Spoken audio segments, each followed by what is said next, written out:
Продолжуваме, почитувани со нашите проучувања за молитвата.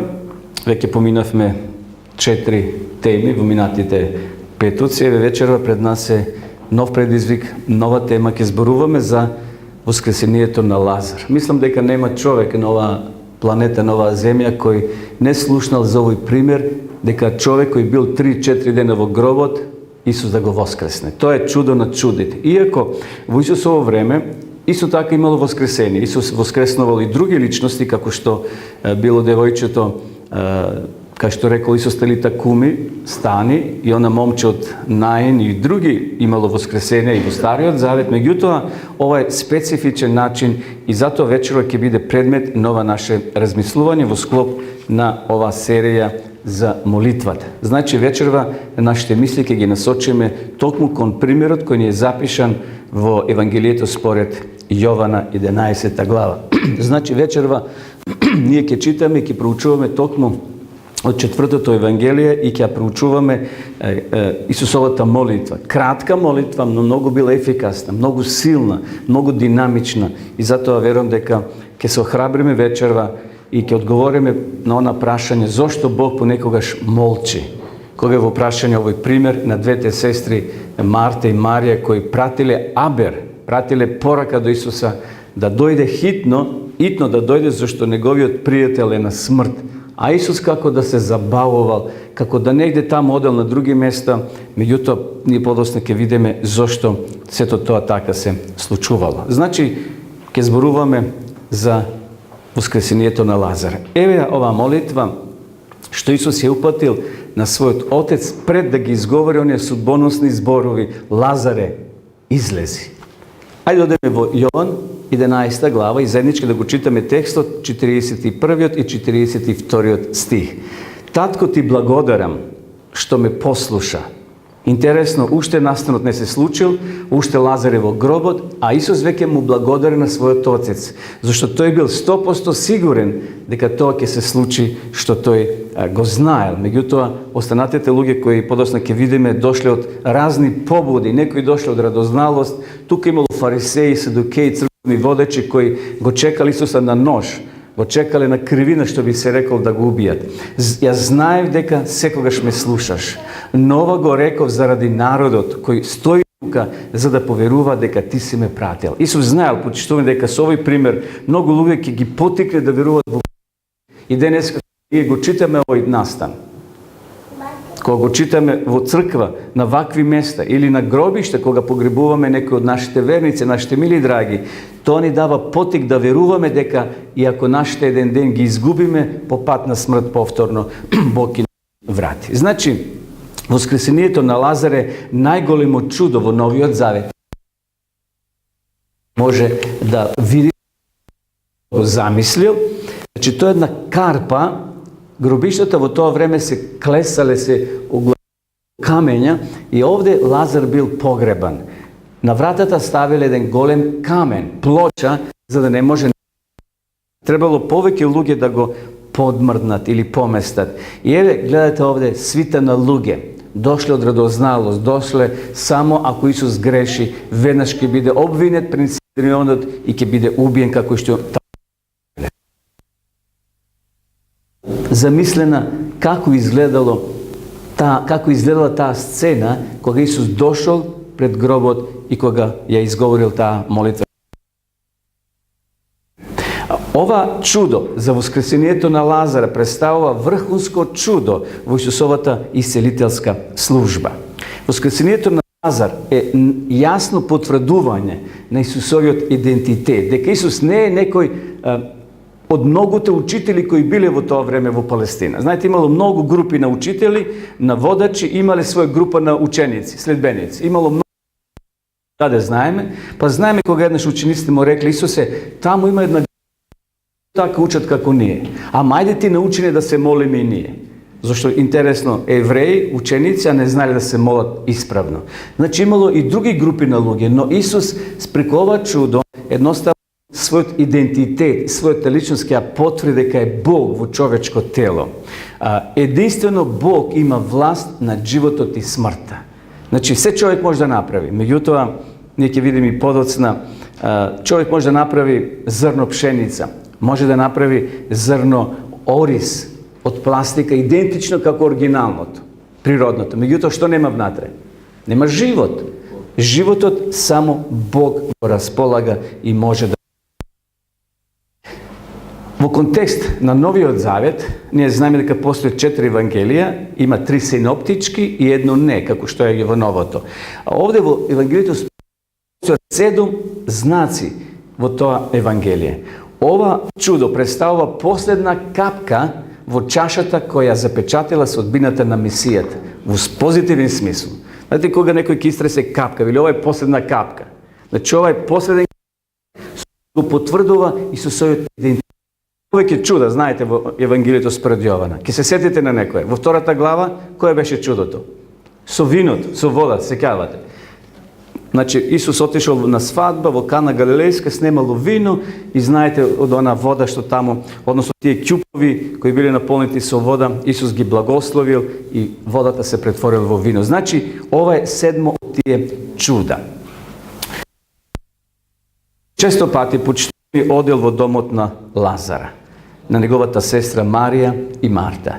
Tuka toj predstavljal često pati. To bili njegovi bliski prijatelji. Znači, deneska ne je gref, nije da imаме bliski prijatelji. Što ne neće дека другите не ги сакаме луѓе. Меѓутоа, може ни оди разговор од пријатно се чувствуваме и така натаму. Исус ги сакал сите луѓе. Ние знаеме дека Исус имал тројца посебни ученици кои били околу него.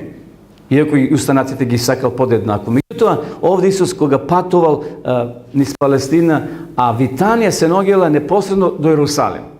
Неколку километри. Значи, близо е до Јерусалим. Исус често пати кога поминувал на југ или на север, на запад или на исток, навратувал во тој дом. Би се одмарал физички, можеби и телесно се подкрепувал, бидејќи знаеме Марта добро готвела, тоа го знаеме, неле, од самиот текст. Исус имал посебна наклонетост кон тоа семејство. Ги сакал, вели Јован 11 глава 5 стих. Не е греф ние да сакаме некого да го почитуваме и да ни биде близок пријател. Исус не е во тоа, еве пример. Домот на Лазар. Денеска Витанија е обично градче, значи ништо нема посебно, меѓутоа ако одите во Палестина, убаво да го посетите тоа место, да го видите гробот, според традицијата, наводно таму Лазар бил погребан и после ќе видиме таа слика. Разбирањето и мирот се најголеми подароци што човекот може да ги даде на другите. Значи, вредноста на пријателството треба да го цениме. И денеска, што вели таму Соломон, кој има пријател повреден и од што? И од брат. Сигурно има кои се далеку, Австралија, Америка или некаде во Европа, а имате пријател комши кој ви на помош секогаш при рака, што се вели. Затоа на пријателството да ја цениме и почитуваме. Исус тоа го ценел. Исус тоа го ценел. Го ценеле и Марија, и Марта, и самиот Лазар. Но, ете во тој дом, на жалост, ќе затропа смрт, ќе затропа нешто најстрашно што може да го посети било кое семејство на оваа земја. Еве ова слика, гробот на Лазара денеска, како изгледа. Според традицијата, значи, тука Лазар бил погребан. Интересно е, археолошките откритија покажува дека ретко се запишували имињата на посебни личности во Библијата. Ретки се тоа имиња кои се запишени. Меѓутоа, очигледно Јован ги забележува по име Марија и Елиазер, на еврејски или Лазар. Се појавуваат заедно во една голема пештера за погреб во регионот на Витанија. Значи, тука се пронајдени наводно плочки со тие имиња. Ова е, значи, гробот на Лазар според традицијата.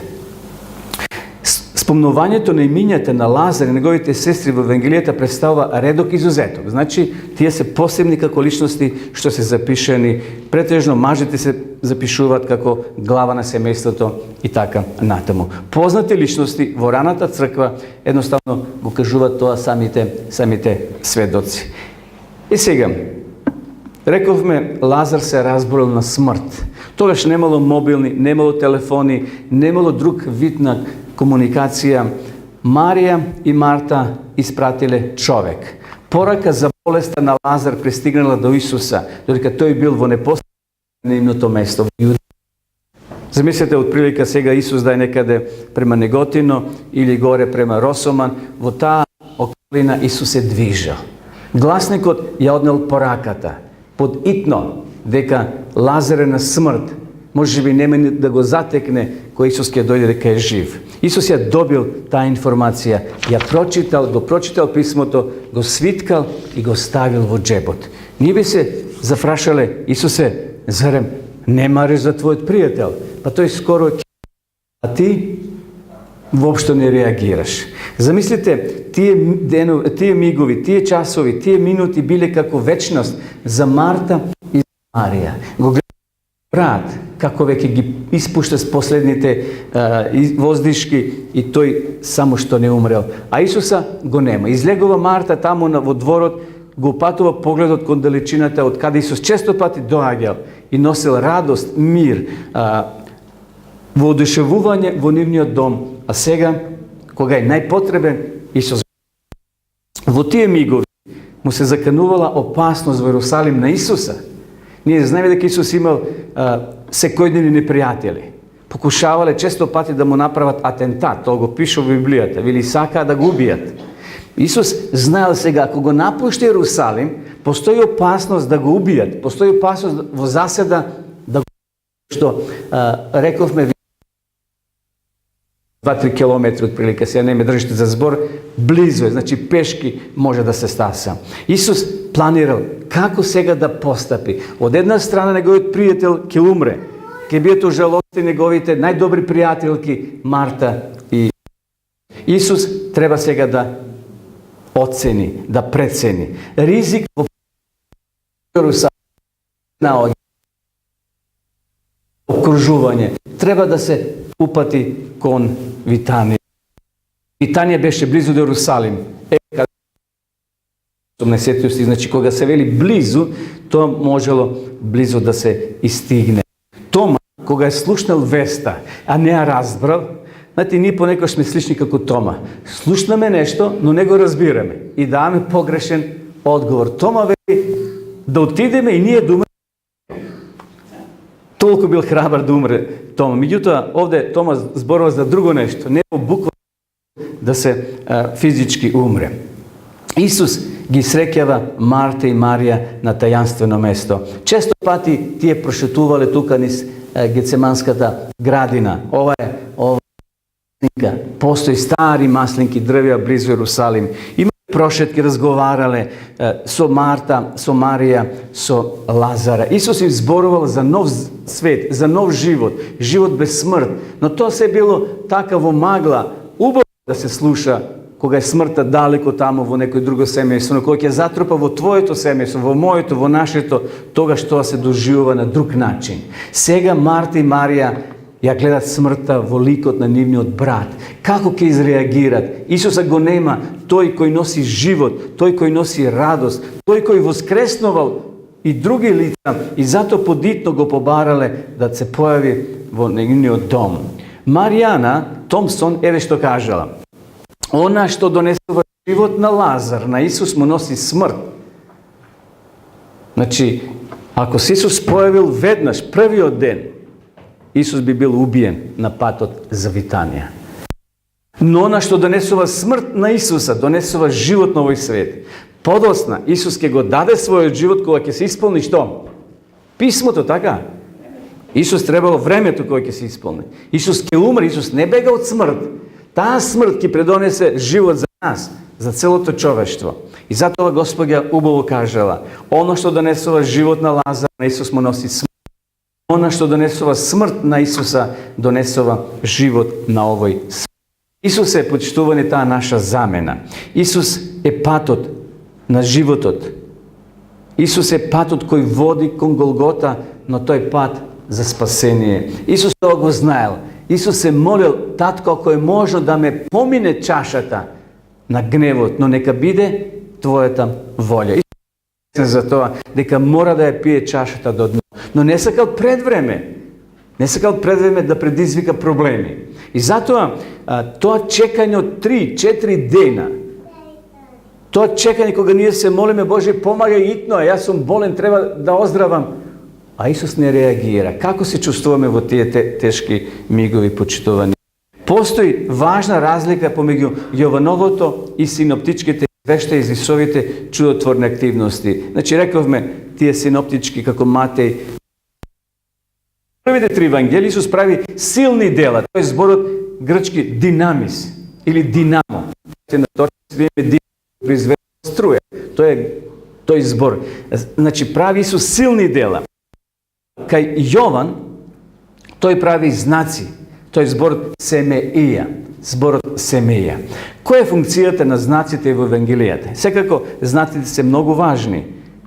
Бидејќи знаците ни најавуваат, знаците дуват, знаците не охрабруваат. Постојат, значи, 7 знаци во Евангелието според Јована. 7 настани преку кои ние може да се охрабриме, како што и вечерва тоа ќе го видиме преку случајот на самиот Лазар. Но, сепак, во сите тие 7 знаци постои совршенство на Христовото делување. Нема разлика, нема спротиставени работи.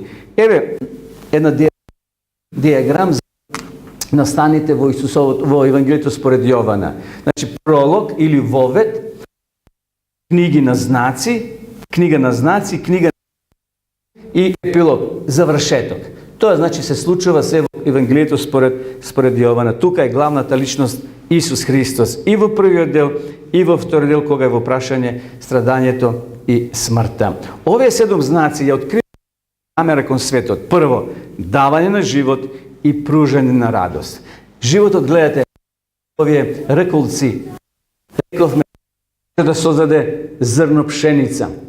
Човекот може да создаде зрно или семе од лубеница, но не може живот да всади внатре. Погледате како овие реколци, како никнуваат, како се развиваат и на крајот доаѓа до лисија и знаеме цвет и плод. Пронајдено е жито во Египет, во тие пирамиди кои се стави со илјадници години и внатре во тие ќупови, кај што се уште нема влага и е суво, пронајдено е жито, пченка и пшеница. И кога било засадено, тоа никнало во наше време сега. Што значи животот бил внатре во тоа семе. И кога дошло сега до влага и до сонце, и се родил живот. Човекот не поседува живот, односно човекот може да даде живот по пат на раѓање, но тоа е повторно благослов од Бога, бидејќи Бог рекол на Адам и Ева: раѓете се и множете се и наполнете ја земјата. Меѓутоа, да создаде човек живот само од себе невозможно. Тој треба да позајме живот, да всади. Знаеме денеска ГМО како се прави. Се зема, значи, од зрна други и по пат на тие хемиски процеси се создава нова култура, во смисол нови домати или жито, но сепак тие позајмуваат живот да би создале друг живот. Да се вратиме. Еве тој гроб, таа гробница, значи тој камен не можел сам човек да го подмие. Зато Исус ќе им каже: тргнете го каменот. Ќе дојдат големи мажи, силни мажи и ќе го тргнат тој камен пред Исус да ја каже. Символично значење на воскресението на Лазар. Лазар го представува светот кој е подложен на силата на смртта. И затоа, почитувани, ова сторија на Лазара треба да не охрабри. Ако сме изгубили некој од нашите мили и драги, ако дојде ден и ние да замениме од ова солзна долина, како што вели Давид, Лазар е слика и прилика дека оние кои се во своји постели и своите гробови, ќе дојде ден кога повторно ќе станат, ќе дојде ден кога единствена надеж се крие во Исусовиот давен збор. Исус е создавал, вели Библијата. Ако читате во Евангелие според Јована првата глава, ќе го најдете таму текстот дека се е создадено преку Исуса Христа. Тој збор кој стана тело, се отелотвори и знаеме дека Исус е создателот. Преку Исуса се било создадено. Исус е тој кој ќе го врати животот на човекот кој го изгубил по пат на смртта. Исус денеска знаеме дека физички не е со нас, но неговиот збор ни стои на располагање. Затоа Библијата е извор на животот. Светото писмо е жива материја, жива книга, која денеска Исус, односно Бог, ни зборува на сите нас. Сегашниот поредок на работите не е конечен, почитувани. Понекогаш работите така се испревратуваат и ние сме ужалостени.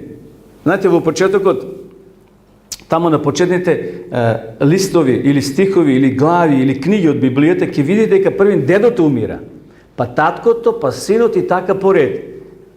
Но во еден момент дошло синот таткото. И то било збунувачко за луѓето. То било знае дека никој не е сигурен. Сега да чекаме да почине дедото, па после таткото, па јас, па другите синови и керки така натаму. Нема денеска ред. Значи овој поредок денеска не е нормален. Ние живееме во еден ненормален свет, кога во смисол настаните кои се случуваат и не е конечен. На крајот ќе победи Божјата живототворна намера. Божите планови, почитувани, ќе се остварат сепак на крајот. Лазаровото воскресение како предслика. Еве да читаме во Прва Солуњаните 4 глава. Овие стихови ви се познати и се читат нежно погреб. Зашто самиот Господ на заповед при глас на архангел и при Божја труба ќе слезе од небото и прво. Пото ние живите, кои останавме, ќе бидеме грабнати заедно со нив на облаците, во воздух, во пресрет на Господа, и така за секогаш ќе бидеме со Господа. Овие стихови треба да нохрабрат сите нас, почитувани. Павле чврсто верувал во овие текстови, во овие стихови. Павле чврсто Христа, дека еден ден ќе дојде, ќе слезе од небото, вели овде, и мртвите во Христа, нема живите да ги преварат мртвите. Него во исти миг починатите ќе воскреснат, вели, а живите ќе се преобразат и ќе бидат земени. Зборот грабнати, значи евакуирани, ќе бидат земени од ова созна долина. И заедно со нив на облаците, пресрет на Господа, и така за секогаш ќе бидеме со Господа. Павле се ставил во таа група ќе бидеме, иако Павле денеска починат. Но тој со таква вера, со таква надеж отишол на привремено почивање. Значи Павле чврсто верувал дека ќе го види својот Господа. Секако тој заспал и во мигот на Христото доаѓање ќе се пробуди. Тој нема ништо да изгуби, нема ништо да осети дека поминало 2000 години. Едноставно, како заспал, така се буди. Што му претходело на воскресението? Ајде малце да размислиме. Исус дава налог да се тргне. Много е важно ова да го сватиме. Имаме ли ние камење во нашиот живот? Имаме ли ние камења на пречки? Каменот е пречка да се оствари Исусовата молитва. Иако Исус можел на збор каменот да го фрли таму. Но Исус сега сака човечка рака. Сака соработка. Тргнете го, вели. Платил предизвик на Марта да ја продлабочи својата. Лесно е било на Марта кога готвела таму, лупела кромпир и правила макарони, а Исус во дневната зборува, таа слуша и се восхитува на Исусовата проповед, дека еден ден ќе има таму вечен живот, ќе нема смрт и така натаму. Сега очите на Марта се полни со солзи. На Марија исто така. Ожалостени се. Верата како полека да трепери, како свеќа запалена на промаја. Ветрот само што не угаснал свеќата. Само што верата на Марија не угаснала. Но сега тоа било прилика да нейната вера се заекне, да се зацврсти. И затоа овие се две многу важни работи. Исус вели, тргнете го камен. Марта, веруваш ли, Марто и Марија? Што рекли тие? Верувам, Исусе, веруваме, но кога тоа? Тогаш кога ќе ти дојдеш по втор пат, но сега жалоста ни е голема. Сега срцето ми се кине за мојот брат, зашто еве веќе 4 дена како е погребан. Исус говори гласна молитва. Исус може да каже, татко, ајде сега направи чудо пред себе. Но Исус гласно, зашто позади него имало десетици, стотици луѓе радознали да видат дали тој Исус кој се нарекува дека Бог може да прави чуда. Ако не, дека некои држеле готови камења во своите џепови засипат да го убијат. Исус знаел што го очекува. И затоа тој камен е пречка меѓу животот и смртта. Постои камен кај тебе, камен на неверување, камен на сомнеш, камен на разочарување, камен на некоја болест, камен на предрасуди. И сега може да редиме многу каменови кои се појавуваат во нашиот живот. Може да бидат тие каменови кои го да не го гледаме лицето на Исуса Христа, имаш ли некој камен? Тргни го тој камен. Да полесно те гледам, да полесно ме гледаш. Исус има решение за нашите камења, почитувани. Тој може да ги фрли таму, вели, во каде? Во длабочините морски. Имаш ли некој камен на некој грев, кој те мачи, кој те истоштува, кој те спречува да напредуваш во твојот живот? Ако има такви камења, не плашете се, има решение. Исус вели, јас во длабините морски. А знаете колко е морето длабоко? Стотици километри. Зборувавме ни на тате менеш. Исус ќе ги фрли таму во длабочините морски. Никош повеќе не може некој со јадица да ги извади и да каже, еви го твојот грев. Кога Исус простува, тој простува 100%. Исус е решение, почитувани, за нашите камења. Постои една што Бог на никого не ги доверил, а тоа се клучот на паѓање на дожд. Тоа е чудо. Како се создава дожд? Знаеме сега, науката вели таму облаци, она испарува топло, ладно и се создава. Меѓутоа, клучот на паѓање на дожд, клучот на породувањето и клучот на воскресението на се три настани што Исус ги држи, Бог ги држи во своја исполнување на еврејските есхатолошки учи. Еврејски есхатолошки значи нешто во иднина што ќе се случи. Евреите исто така, значи веруваат. Старозавет во Исуса Христа. На жалост, евреите тоа не го препознале. Ден денес евреите го чекат Исус да дојде нова земја. А Исус веќе се подготвува по втор пат да дојде.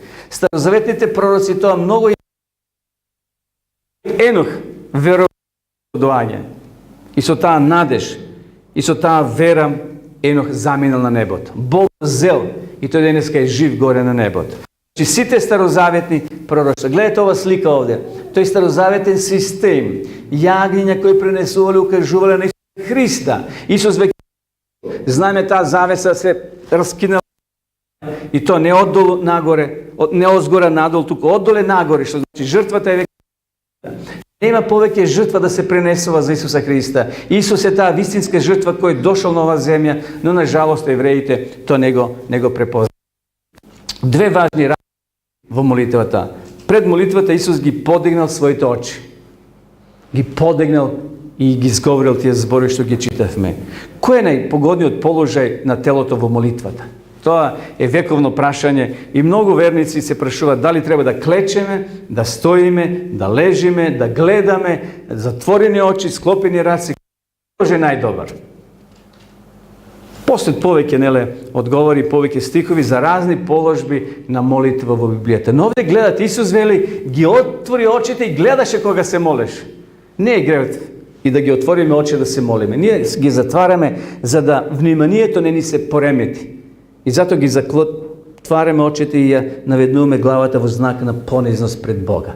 Но ако гледаш кон небото и со отворени раце, тоа е знак дека си недостоен, тоа е знак дека бараш од Бога, дека ти е потребна помош. Така да овде вели, ги отвори своите очи и се молеше на својот Отец. И молитва била услишена. Понатаму, Исусовата молитва била гласна. Секако, ние во црква се молиме гласно. Доволно гласно да не слушнат они кои се поред нас. Но има молитви кои се тихи. Дали секојаш треба да бидат молитвите гласни? Не. Значи, се зависи од времето, местото, приликата. Ако си дома, тамо вели влези во својата скришна соба и моли се тајно, а Бог ќе те награди јавно. Значи, се зависи од приликите во кои се наоѓаме кога е во прашање, изговарање на нашите молитви. Пишува, а ова го читавме на почетокот. Татко, ти благодарам. Ова е молитва на благодарност. Ме слушаш. Но ова го реков заради народот кој стои тука за да поверува пратил. Молитвата пред гробот, почитувани, открива неколку работи.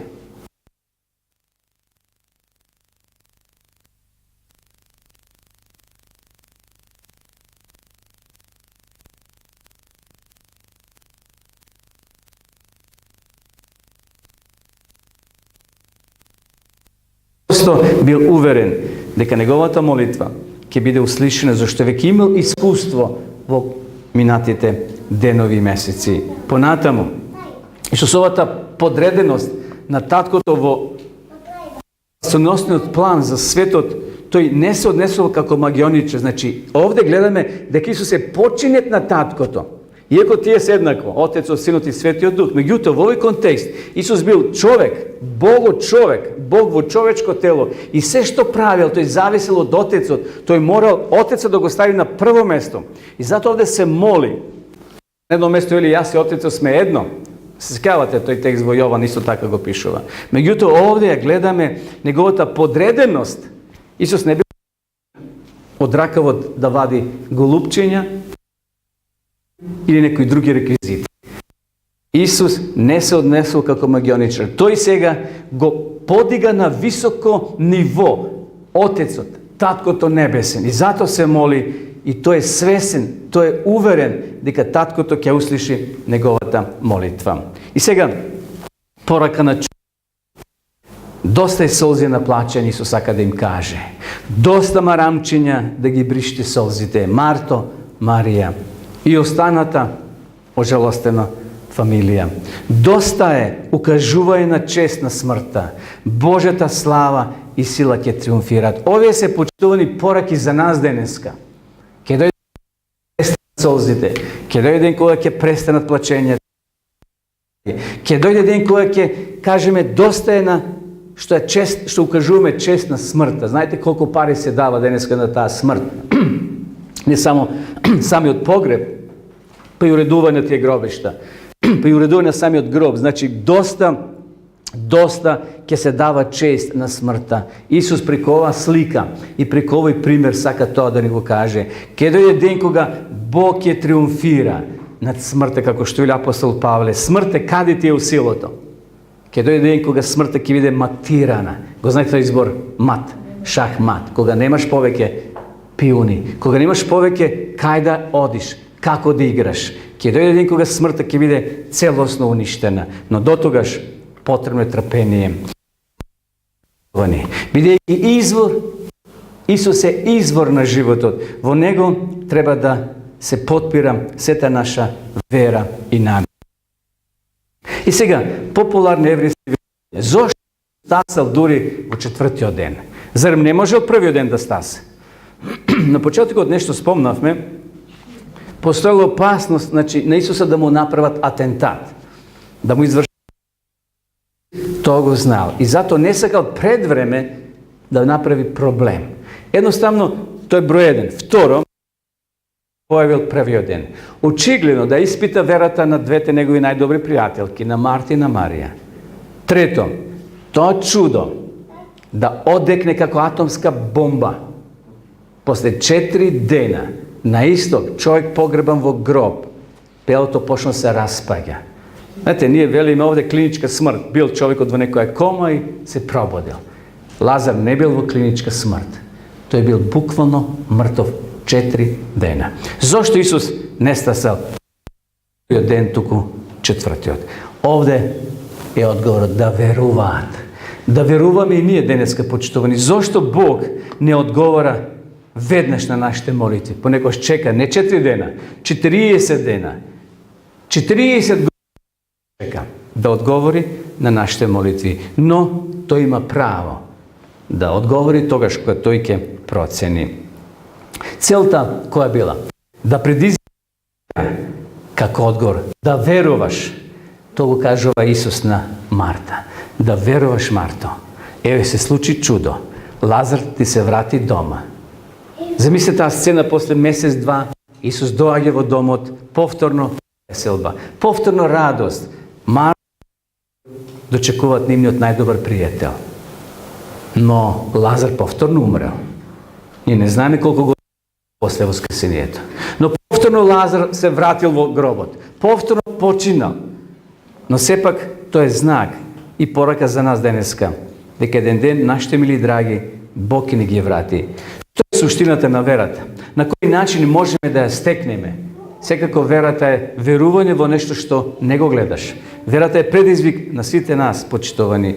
На кој начин расте верата? Со проучување, со молитва, со доаѓа на богослуженија, со проповедање, нашата вера расте како квасец од ден на ден. Станот на Лазаровото воскресение заслужува да се нарече четврто евангелие, мало, рекол овој господин. Иако настанот за Лазар е сместено во четвртото евангелие, но овој човек сака да каже едно посебно евангелие да биде во мало еден прекрасен начин. 11 глава Евангелие според Јована има 57 стихови.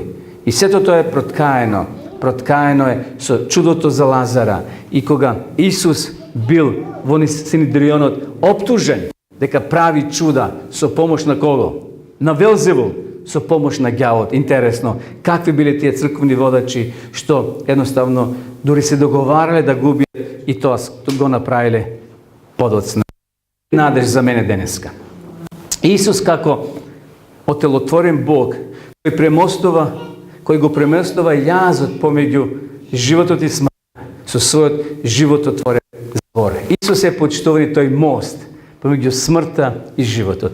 Исус вели во Откровение 1 глава: бев жив, бев мртов, еве сум повторно жив. Ги имам клучевите од адот, од гробот и од смртта. Денеска луѓето имат многу клучеви, но на жалост го немат оне вистинскиот, од гробот, од адот, од животот. Тој клуч, само рековме, во тие трите чуда што евреите верувале во традицијата, само го има Бог да создава живот кој друг. И живота после примањето на пораката, на телеграмата би рекле, останало 2 дена местото каде се наоѓа. Значи Исус ја добил телеграмата на време, да кажеме. А Исус уште 2 дена останува оддалечен. Врската била прекината. Очекување. Носто погледате биле тамо кон капијата, кон вратата, од каде Исус често пати се појавувал. Исус го нема. Како во земја да пропаднал. Зошто Исуса го нема? Се прашувале овие две сестри. И Свети Августин еве што кажал: бидејќи е невозможно да се сака и да се напушти својот пријател во исто време. Ова е резиме нова што Исус останал уште 2 дена. Се прашувал. И овој Свети Августин дава изјава: бидејќи е невозможно, вели, да се сака и да се напушти свој пријател во исто време. Кога доцни Божјата реакција, браќи и сестри, драги пријатели, на нашите молитви, тоа е знак дека нас не офаќа збун безпомошност. Зошто сега го нема? Зошто Бог молчи? Како да заминал на годишен одмор, а нам е толку хитно, толку ни е битна и важна Божјата интервенција. Но во миговите на криза, човекот очекува Исус да делува на наш начин и веднаш тоа е грешката. Тука е грешката, почитувани, што ние сакаме Бога да го наштелуваме, да работи, да действува според нашите мотиви и планови. И тоа веднаш, тоа малце полесно ќе го сватиме. Гледате денес луѓето, веднаш нема. И овде чекаме во редица. Колку се нервираме, или и тука ли ќе чекаме? Во банка се чека, во пошта се чека, секаде чекаме. А ние сакаме инстант обштество. Ставиш тамо 20 денари, притисниш копче и за 20 секунди ти падне чаша со сок да се напиеш. Или кафе. Тоа е тој инстант живот. Ние сакаме Бога да го ставиме во тие рамки на инстант обштество. Исусе, сега ќе одам на пат, те молам, биди со мене. И ако тамо кај јаворот немаш такси, ќе рече сега: Боже, каснам на работа, зошто не ми помагаш? Ние го ставиме во некои наши рамки. Коренот на нестрпливост е живот во инстант обштество. И тука е проблемот. Често се однесуваме како мали деца, мразиме кога некој ќе ни одговори: се уште не сине. Не си голем да ти купиме велосипед. Ќе возиш на 4 тркала, а тој сака на 2. И ние се тогаш нервираме. Мислам, децата се нервират, плачат, а таткото знае дека ако на 2 ќе подмачка некој тркало што се вели. Едноставно може да биде проблем. Често се однесуваме како децата кога им велиме: не сине, уште не си зрел, кој ќе пораснеш. Бог има своето се уште не почитувани. Постои суштинска разлика помеѓу Не сме во состојба да проникнеме во длабочината на прашањето. Значи, Бог ја гледа пошироко сликата, отколку ние што гледаме. Како на мало детенце, од 2-3 годинки, гледа една мала слика, но таткото гледа повисока, поширока, подлабока. Тоа е одговорот на прашањето. Зошто ира веднаш? Зошто се уште не? Уште не. Чека Исус да таа вест за Лазара одекне во цела Палестина, во цел тој регион. И кога ќе се случи чудото, да биде тоа голема слика за големиот бол, дека Бог може да го врати животот на секого кој верува во него. Ова сцена или овој настан од Лазара нека ни помогне, нека не охрабри, дека Бог сака да ти даде одговор, но тој ќе го процени времето и место кога тоа ќе ти го каже. И еве го текстот во Исаја 5. Зашто вашите мисли не се мои мисли, вели Господ, и моите патишта. Небото е високо над земјата, така моите патишта се над вашите и моите мисли над вашите. Затоа да не го обвинуваме, почитувани Бога. Бог има најдобро решение за нас. Наше е да чекаме, наше е да бидеме стрпливи, наше е да веруваме, а Бог ќе изреагира тогаш кога тој ќе. Еве, ова сликата е во јамата полна со лавови. Кога Божето одложување излекува она што е најдобро во нашиот живот, водејќи не кон поголеми благослови. Значи, кога Божето одложување, кога Бог ќе одложи, ќе го одложи одговорот, тој ни подготвува нешто многу повеличествено. Тогаш се работи за мудро. Исус води гриж за нас, но во склоп со Божите долгорочни цели. Ние имаме краткорочни цели, почитувани. Затоа, ајде да се охрабриме, нашата вера да ја предадеме во рацете на Бога. Во приказот за Лазара повеќе е недоречено отколку се да е кажено. Фокусот е на Исуса како извор на животот. Не на самиот Лазар, не на самиот настан, не на самиот гроб, него фокусот бил ставен токму на Исуса Христа, да неговиот идентитет порасне, зашто бил оспорован. Од каде си ти, дрводелец, Јосиф и Марија? Од таму може ли нешто добро да излезе, вели Библијата. И затоа овој нас треба да го охрабри самиот Исус, неговиот идентитет. Во Евангелијата е прикажен како делува врз основа на своето верување. Неговиот однос со Бога бил одлучувачки фактор. Околностите представуваат одлучувачки фактор за него.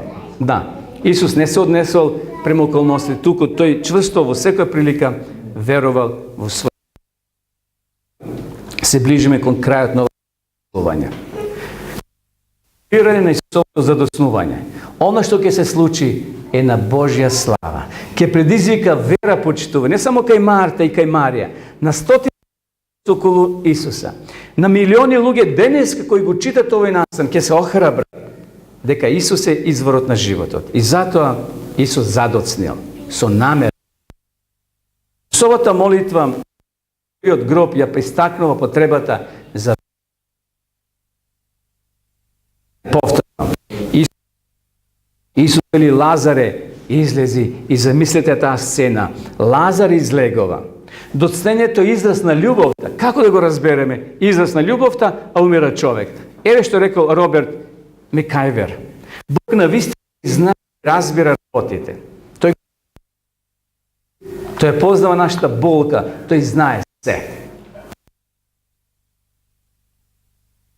По кратки патишта, овде одговорот, почитувани. Ние сакаме патишта, кратки патеки. Во некоја слепа улица. Исус не сака да не води по патишта, вели, кои не функционираат. Бог толку не сака, што понекош мора да остане оддалечен 2 дена одење од нас. И наистина, господин Роберт Мекајвер е еден одличен. Тој понекош, се мисли на Исуса, мора да доцни 2 дена за наше добро.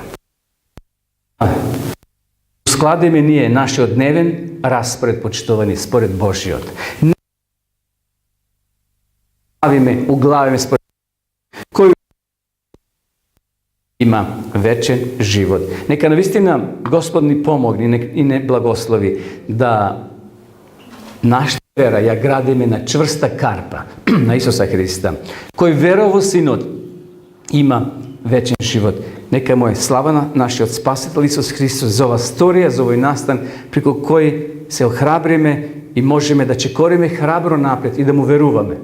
Дека тој ќе ги услишува нашите молитви, тогаш кога тој ќе процени. Нека му е вечна благодарност на нашиот Господ и Спасител Исус Христос. Амин.